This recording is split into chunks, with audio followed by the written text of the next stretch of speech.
Do you have a toilet that's starting to leak a little bit or just runs periodically? Well, it's time to replace your toilet valve. Start out by turning off the water to the toilet supply and just open up the top. Then we're just going to flush the toilet and hold it open for a while to drain out all the water. We're also going to take the hose off of the top, disconnect the chain or the flush mechanism,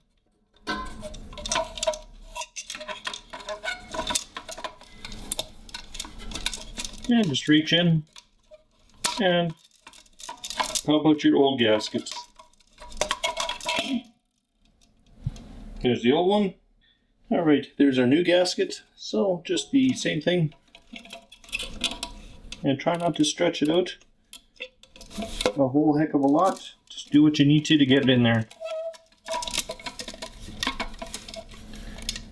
Once you have it underneath, you'll feel that there's kind of a little groove that it goes into.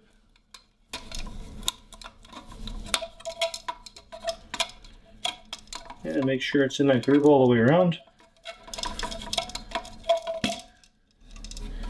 Like so.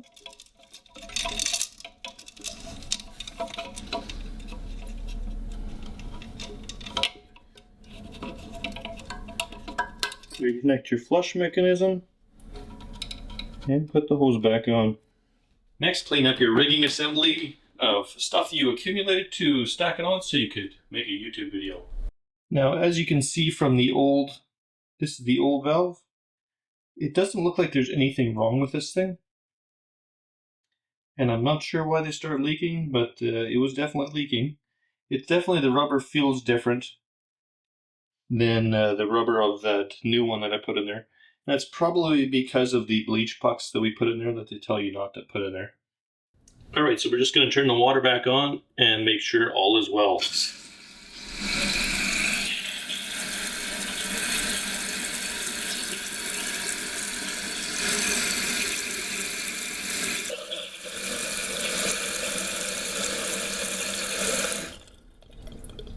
Alright, that's it. We'll throw the lid back on. I got no leaks and the toilet works just fine, so we're done.